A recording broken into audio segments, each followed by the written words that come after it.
Ya, mungkin waktunya udah cukup ya untuk pengajaran ceritanya. Mungkin saya lanjut lagi.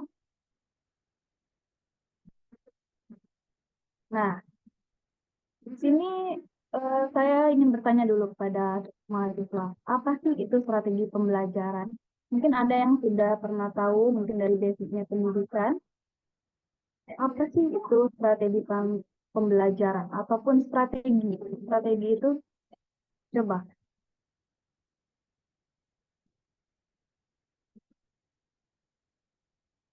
mungkin ada yang tahu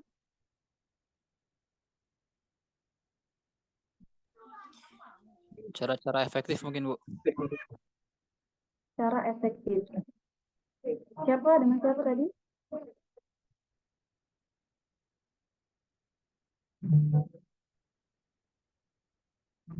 Rendito ya? Bukan ya? Siapa namanya ini? Belum ganti nama, Bu, saya, Bu. Ini ya untuk mahasiswa, maaf Bu Siti, sebentar instruksi sebentar. Mahasiswa diharapkan untuk menuliskan namanya di rename-nya sesuai nama ya, yang sesuai nama yang didaftarkan. Karena ini akan berhubungan dengan absensi. Karena saya akan screen capture nantinya. Jadi tolong namanya sesuai nama asli, jangan nama inisial ataupun nama keren, nama gaul, jangan ya. Sesuai nama aja. Oke? Oke. Ya, terima kasih. Silakan Bu Siti dilanjutkan. Ya, ini ada salah satu dari temannya tadi menggunakan cara efektif. Jadi strategi itu, strategi itu adalah suatu cara, mungkin atau yang disebut dengan rencana. Nah, seperti contohnya Pilpres kemarin kan. Nah, setiap paslon itu kan mungkin ada strategi ya, ada strategi untuk memenangkan suatu presiden. Nah, begitu juga dengan pembelajaran. Jadi pembelajaran itu ada strateginya, ada rencananya. Untuk apa? Untuk mencapai tujuan suatu pembelajaran itu. Nah, di sini strategi pembelajaran juga diinterpretasikan sebagai pola tas dalam pembelajaran yang dipilih dan diterapkan oleh guru secara konseptual, kemudian mengikuti karakteristik siswa. Nah, kemudian situasi sekolah, lihat juga lingkungan sekitar, serta tujuan pembelajaran yang telah ditetapkan. Nah, di mata kuliah kita ini, perkembangan pembelajaran di Indonesia itu mungkin ada yang tahu nggak? Dulu kurikulum kita itu sudah berganti berapa banyak? Dari zaman Orde Lama, mungkin Orde Baru. Ada yang tahu tidak?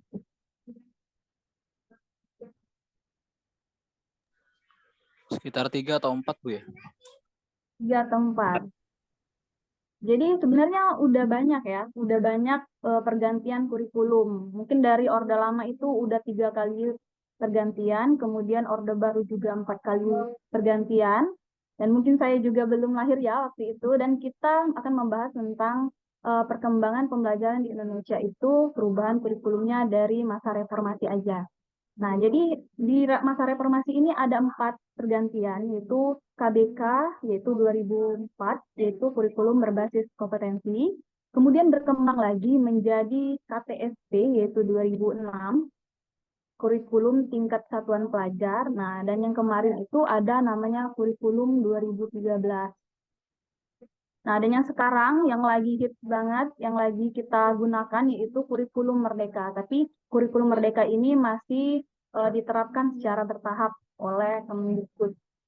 Nah, dan sekarang ini untuk di SMA saya, di SMA IGM Palembang, ini sudah menggunakan kurikulum Merdeka.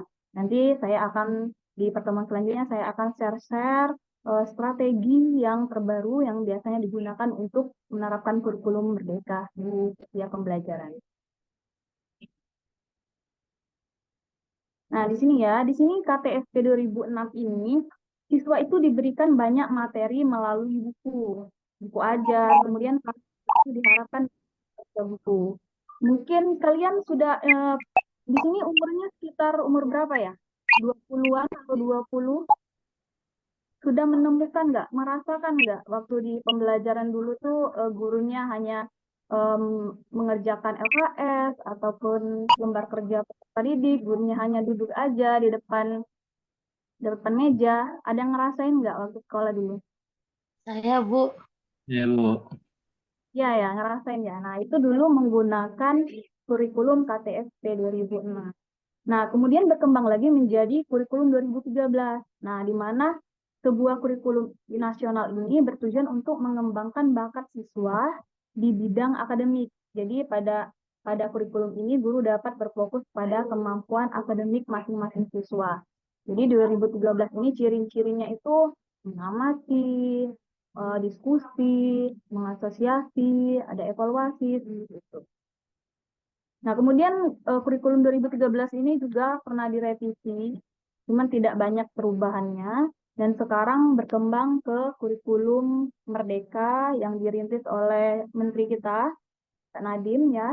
Nah, jadi di kurikulum Merdeka ini akan mengarahkan peserta didik dalam mengembangkan potensi dan kompetensinya. Dan salah satunya penerapannya yaitu proses pembelajaran yang dirancang dengan metode interaktif. Jadi pembelajaran yang interaktif itu contohnya dengan berbasis project. Jadi di kurikulum Merdeka itu ada namanya project. Ada project mapel, ada project dari program sekolah. Nah, kalau di kurikulum Merdeka ini, kalau project per mapel, kalau di sini kan saya contohkan saya di sini mengajar mata pelajaran sejarah. Karena basic S1-nya sejarah, kemudian S2-nya teknologi pendidikan.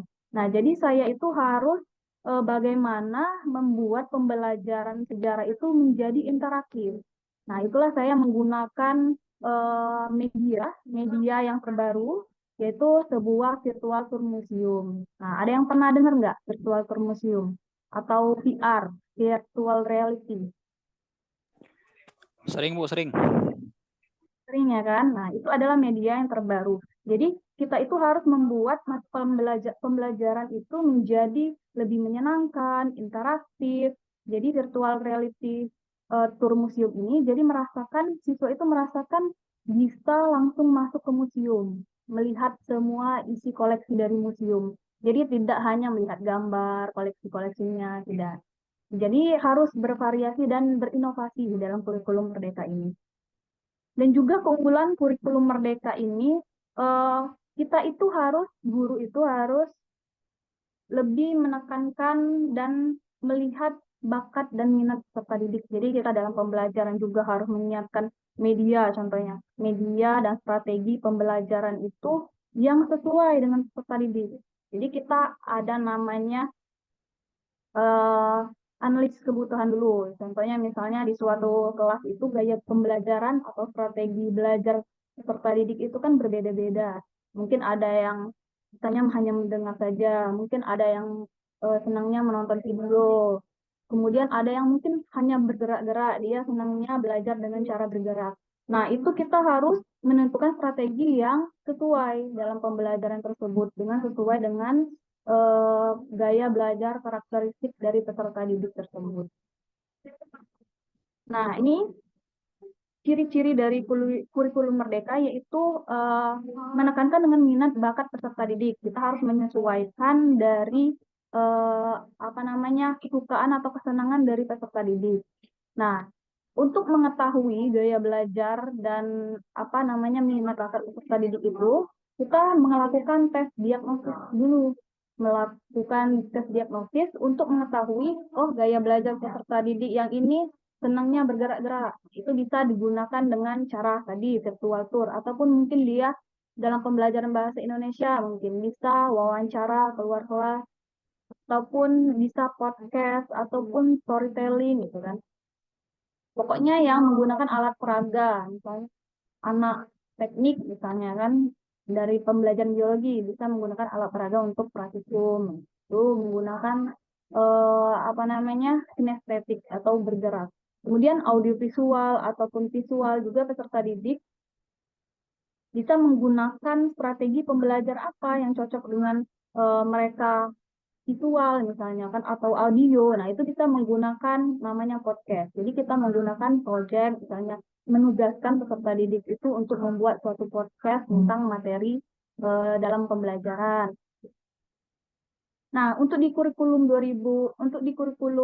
Merdeka ini tidak lagi menggunakan namanya IPA IPS, teman-teman. Jadi sudah peserta didik itu sudah dirancang untuk menggapai cita-citanya. Jadi di kelas 10 itu biasanya mereka itu masih umum belajarnya, dapat semua mapel. Nah, kemudian di kelas 11 tidak lagi IPA IPS, tapi mereka langsung digolongkan dalam cita-citanya. Jadi kami di sini di sekolah saya ini ada 4 kelas ya.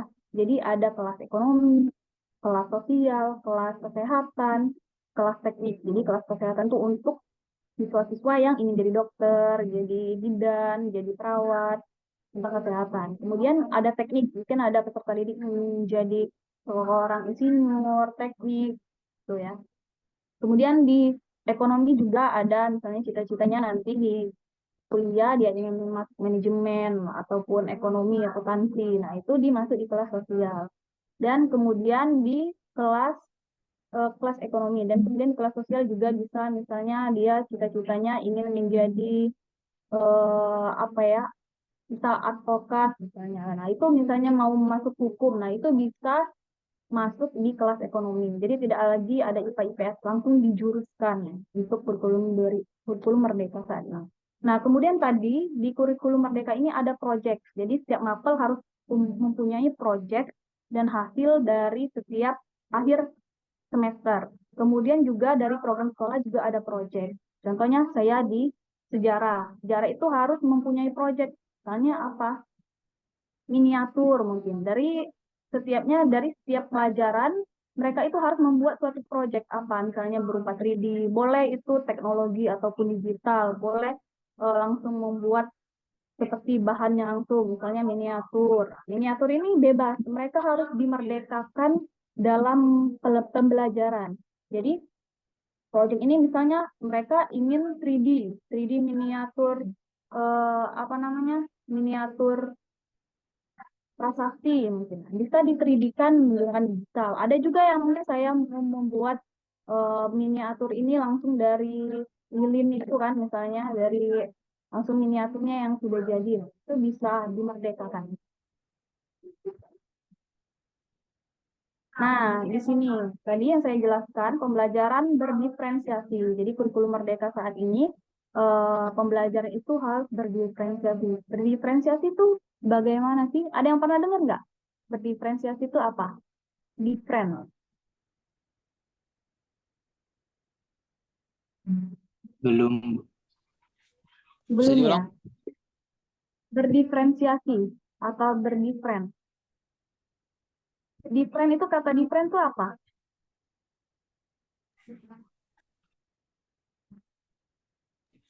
Pembagian kayaknya, Bu. Berdifferent.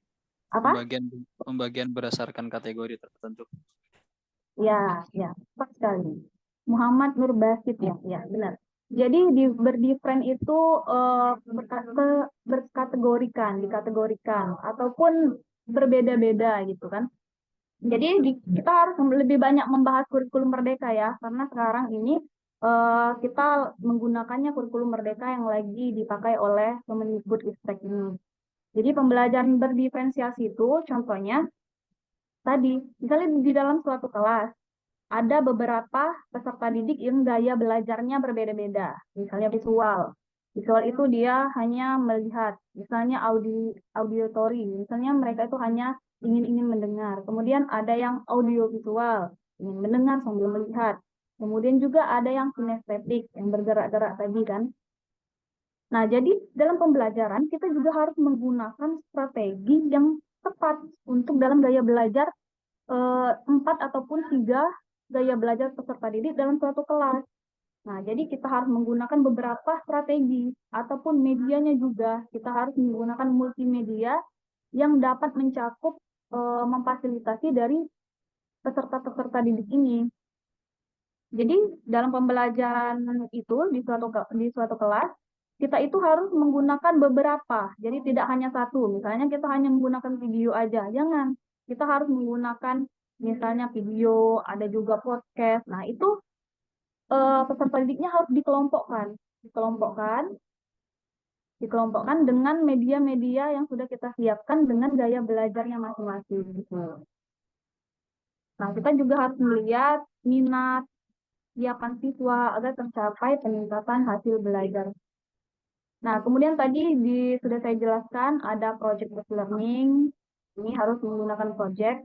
Nah, untuk project yang mapelnya tadi, setiap mapel harus menggunakan project yang masing-masing. Dan kemudian untuk Untuk proyek sekolah atau program sekolah itu biasanya ada yang universal ya. Biasanya itu menggunakan, kalau kami di Palembang ini kan ciri khasnya dulu muluk, misalnya drama, pentas, seni. Itu menggunakan proyek dari sekolah. Itu mereka harus ada ceritanya, ada dulu muluk mementaskan suatu proyek tersebut. Itu biasanya 3 bulan dalam waktu menentukan suatu proyek tersebut. Oke, baik. Dari sini ada evaluasi lagi, mungkin bisa di-scan atau dengan link yang sama yang tadi, soalnya dengan soal yang sama. Mungkin dari pengetahuan kalian di sini sudah tahu menjawab dari evaluasi tersebut. Mungkin saya kasih waktu 5 menit, baru kita buka sesi tanya jawab ya. Sharing-sharing aja. Baik, terima kasih Bu Siti atas penjelasannya luar biasa sekali ya terkait strategi belajar. Tadi sudah banyak dijelaskan mengenai tahapan-tahapan kurikulum yang sudah pernah diterapkan di Indonesia. Oke, izin Bu Siti, apakah tadi sudah perkenalan? Sudah Bu. Oh, oke, sudah. Ada di luar dari pendidikan yang mengambil mata kuliah ini?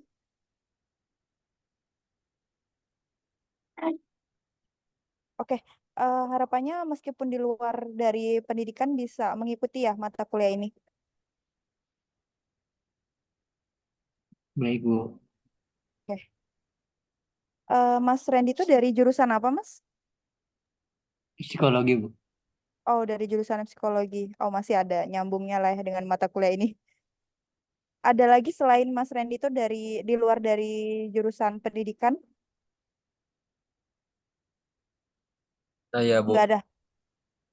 Oke, Mas Renol ya. Oh, tadi Mas Renol sepertinya udah ngambil mata kuliah media pembelajaran ya?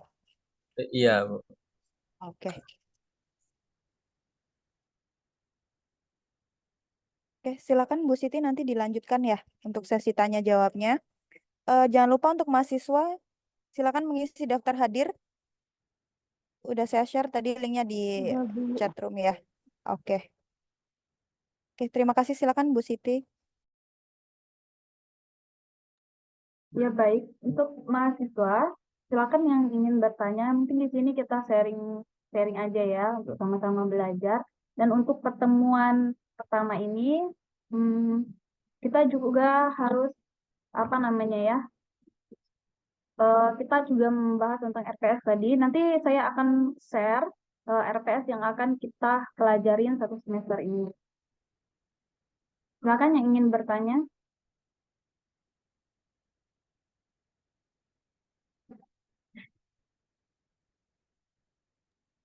Izin bertanya, Bu. Ya, silakan Muhammad Nurbasid. Sebagaimana yang kita ketahui Bu ya, terkait dengan tadi tentang diferensiasi dalam pendidikan. Saya kira untuk saat ini jika memang diterapkan di Indonesia saat ini gitu ya, saya rasa sangat sulit karena belum lagi dengan masalah pendidikan yang belum merata sampai saat ini. Kemudian jika memang diferensiasi dalam pendidikan ini bisa diterapkan gitu ya, untuk hasil yang maksimal, apakah sekarang ini bisa kita terapkan di Terima kasih.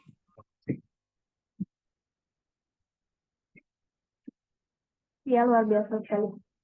Iya, benar sekali. Jadi diferensiasi kurikulum Merdeka ini sebenarnya sedikit sulit ya. Makanya Pak Nadiem itu lebih bertahap dan kemudian sekarang ini ada namanya guru penggerak. Nah, itu dilakukan apa namanya pelatihan-pelatihan dengan guru penggerak misalnya, dengan praktisi, dengan pengawas pembelajaran. Nah, itu untuk memberikan suatu pengajaran untuk menerapkan namanya diferensiasi ini dalam pembelajaran. Makanya dilakukan secara bertahap dengan pelatihan terus sampai sekarang sudah memasuki angkatan ke-8 guru penggerak ini. Nah, melalui guru penggerak inilah yang akan mengimplementasikan, mengajar rekan-rekannya di sekolahnya untuk menerapkan kurikulum Merdeka ini.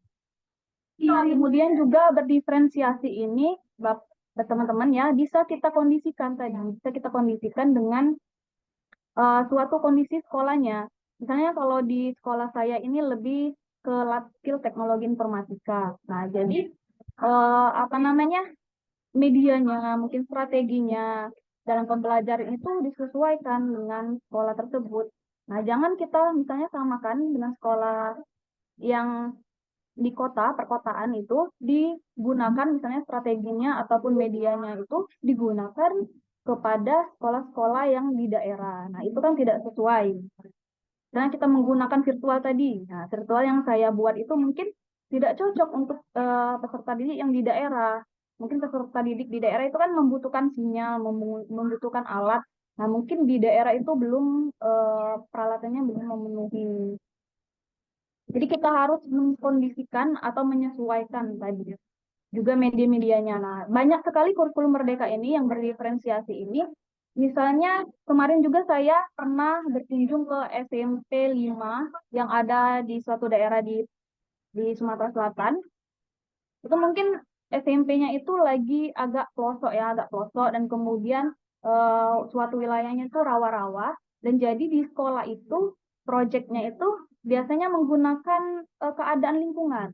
Keadaan lingkungan. Nah, di rawa-rawa itu dia seperti apa sekolahnya itu di atas rawa-rawa ya. Jadi di sekolah itu menerapkan namanya proyeknya itu apa pembibitan ikan lele seperti itu. Kemudian lagi ada misalnya di daerah tertentu itu lebih ke ada suatu daerah dengan menggunakan proyek-proyek yang keunggulannya. Misalnya kalau kami kan di Palembang ini menggunakan bulu muluk, yaitu ciri khas kota Palembang. Nah, ada di suatu daerah itu menggunakan ciri khasnya masing-masing gitu, ciri-ciri khas daerahnya masing-masing. Jadi harus kurikulum merdeka ini harus disesuaikan lebih memerdekakan suatu sekolah. Jadi sekolah itu menentukan kondisi dari pembelajaran di suatu sekolah itu. Mungkin itu saja. Gimana? Terima kasih Bu, mungkin cukup jelas. Terima kasih banyak. Mungkin ada lagi yang ingin bertanya, masih bingung tentang kurikulum merdeka?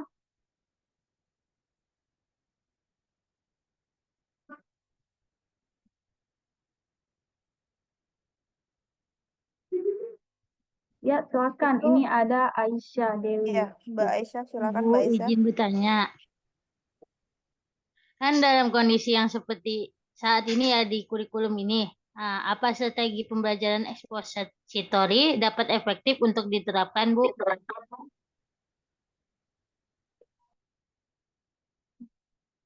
Oke, ya, terima kasih Aisyah. Jadi apa ya, untuk kurikulum merdeka ini dibebaskan sebenarnya. Bisa digunakan sesuai dengan sekolah, kondisi sekolahnya itu sendiri. Nah, tapi kalau untuk penekanan dalam kurikulum merdeka ini menggunakan model project based learning sama problem based learning. Cuman kita lihat dulu ya dari sekolahnya tersebut itu sesuai bisa nggak dilakukan penerapan strategi tersebut gitu. Jadi harus menyesuaikannya. Nah, kemarin juga saya menggunakan namanya strategi role playing. Jadi dalam pembelajaran sejarah misalnya, agar mereka itu lebih memahami suatu peristiwa sejarah itu, jadi saya melakukan namanya peran, melakukan drama peran tentang kerajaan, misalnya kerajaan Singasari gitu. Nah, jadi mereka itu lebih tahu, lebih mendalam tentang suatu peristiwa tersebut. Jadi setiap model itu bisa saja digunakan. Cuman kita melihat kondisi dan apa namanya gaya belajar dari peserta didik tersebut. Baik, Bu. Makasih. Mungkin ada lagi.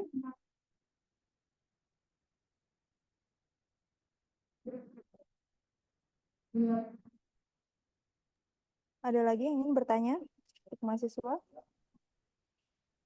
Ibu izin bertanya, Bu. Boleh, silakan Mbak Salsabila. Ini untuk tes diagnosis tadi kan untuk mengetahui gaya belajar ya, Bu. Nah, itu yang tesnya itu yang seperti apa, Bu? Boleh minta tolong dijelaskan lagi? Saya kurang paham di situ. Oke, baik. Jadi tes diagnosis ini tes analisis kebutuhan. Analisis kebutuhan untuk mengetahui tadi gaya belajar dari peserta didik. Nah, biasanya itu kalau kami di sekolah saya ini menggunakan guru BK. Jadi dia itu tesnya ada benar-benar tes atau instrumennya memang ada, diteskan. Nah, itu melalui guru BK dan kemudian juga ada konseling dari guru BK. Namun kalau misalnya suatu sekolah itu tidak ada memfasilitasi dari guru BK-nya, nanti bisa kalian mengadopsi membuat instrumen sendiri menggunakan Google Form dengan instrumen pertanyaan-pertanyaan apa sih gaya belajar peserta didik, kemudian apa namanya dari background keluarganya, mungkin dari cara dia belajar seperti apa. Nah, itu kita harus mengetahui dari peserta didik itu. Jadi di tes diagnosis ini untuk analisis kebutuhan untuk mengetahui peserta didik itu menggunakan gaya belajar seperti apa. Nanti mungkin instrumennya akan diberikan oleh Ibu Eka. Nanti Ibu Eka ada contoh dari instrumen untuk melakukan tes diagnostik tersebut. Nah, tes itu dilakukan sebelum melakukan pembelajaran. Jadi kita mengetahui peserta didik itu menggunakan gaya belajar yang seperti apa. Seperti itu. Jadi kita bisa memilih strategi yang tepat untuk peserta didik tersebut. Mungkin nanti akan ditambahkan oleh Ibu Eka ya. Ya, jadi tes diagnostik itu ya sudah dijelaskan oleh Bu Siti tadi ya. Biasanya ada peranan bantuan dari guru BK juga. Mungkin ini ada juga kalau tidak salah yang jurusan psikologi. Mungkin beliau juga mengetahui sedikit terkait tes diagnostik ini. Jadi teman-teman di sini untuk pertemuan-pertama kita sharing ya.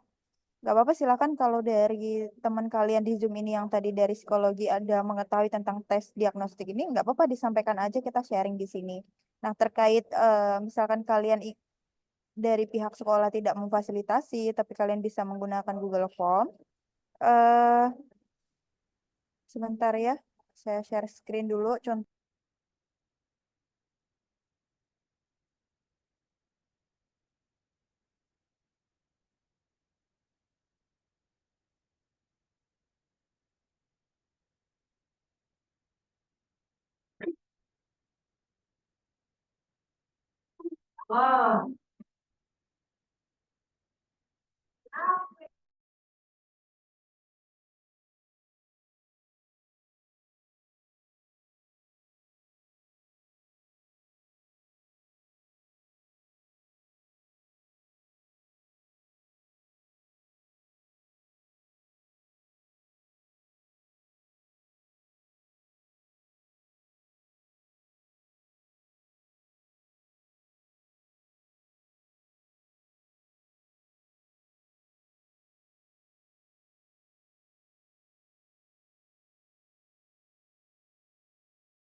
Apa sudah terlihat? Oke, ini gambaran Google Form yang mungkin menjadi opsi bagi teman-teman untuk melakukan analisis kebutuhan ke peserta didik sebelum memulai pembelajaran. Ini bisa digunakan di awal semester. Sebenarnya teman-teman bisa melihat ataupun mengadopsi pertanyaan-pertanyaan ya di Google. Saya rasa sangat banyak sekali contoh-contoh pertanyaan terkait tes diagnostik untuk mengetahui gaya belajar peserta didik. Nah, ini salah satu contohnya. Kita bisa tanya pembelajaran apa yang mereka sukai, terus mereka cenderung menyukai gaya belajar dengan berbasis gambar, video, atau audio, seperti itu. Lalu media apa yang mungkin guru sebelumnya sering gunakan, lalu pertanyaan terkait usia juga mempengaruhi. Lalu dari pertanyaan-pertanyaan ini nantinya kalian akan mendapatkan diagram hasilnya. Salah satu pertanyaannya menurut saya penting yaitu kebiasaan dari peserta didik ataupun siswa itu dalam menggunakan teknologi. Takutnya ketika kalian menerapkan pembelajaran yang berbasis teknologi, tapi ternyata kalian mengajar di sekolah yang mohon maaf mungkin di daerah pelosok, mereka akan kesulitan dong menggunakan laptop ataupun komputer. Jadi sangat penting untuk kalian tanya dulu, untuk kalian analisis dulu kemampuan mereka dalam kebiasaan menggunakan laptop ataupun komputer. Nah, ini beberapa pertanyaannya untuk mengetahui jenis gaya belajar seperti apa yang dominan ya. Sekali lagi saya jelaskan bahwa kita harus mencari yang dominan karena kita tidak bisa mengiyakan setiap gaya belajar dari peserta didik. Tentunya akan kesulitan kalau misalkan kayak dalam satu kelas ada 20 orang, tapi kita mengiyakan semuanya. Nah, itu akan sulit sekali. Makanya kita perlu analisis sebutan ini untuk mengetahui gaya belajar paling dominan untuk kita terapkan di kelas tersebut. Nah, ini adalah salah satu strategi ya berhubungan dengan materi kita. Strategi yang bisa digunakan, yaitu dengan menerapkan analisis kebutuhan terlebih dahulu sebelum menentukan media pembelajaran yang cocok untuk diterapkan di kelas tersebut. Seperti itu. Oke.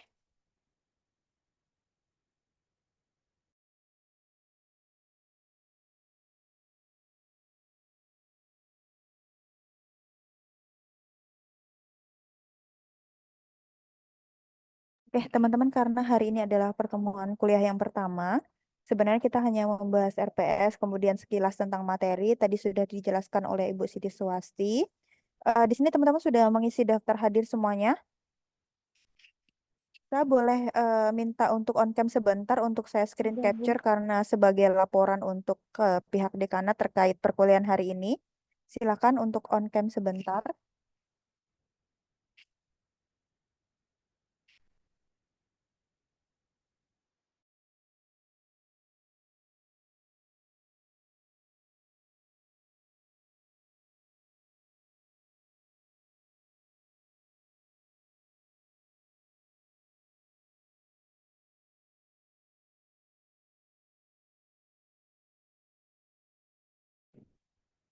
Oke, saya lanjut pakai handphone ya karena laptop saya habis baterainya karena lagi di luar.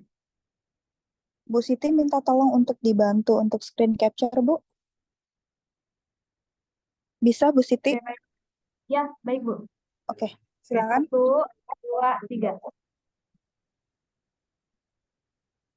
Sudah, Bu. Oke, teman-teman, saya rasa untuk perkuliahan hari ini cukup dulu ya, karena memang untuk pertemuan pertama ini sebenarnya pengenalan terkait mata kuliah. Untuk pertemuan selanjutnya, saya harap teman-teman bisa hadir juga tepat waktu. Terkait pembagian kelompok, nanti saya akan diskusi dulu dengan Bu Siti. Tetap semangat semuanya. Terima kasih atas atensinya, atas perhatiannya. Sehat-sehat untuk semuanya. Kalau tidak ada pertanyaan lebih lanjut, kita lanjutkan minggu depan. Sampai bertemu kembali minggu depan. Dan terima kasih untuk Bu Siti atas pemaparan materinya hari ini. Saya akhiri. Wassalamualaikum warahmatullahi wabarakatuh. Waalaikumsalam warahmatullahi wabarakatuh. Terima kasih, Ibu. Ya, terima kasih semuanya. Terima kasih, Ibu. Izin live ya, Bu Eka. Ya, silakan.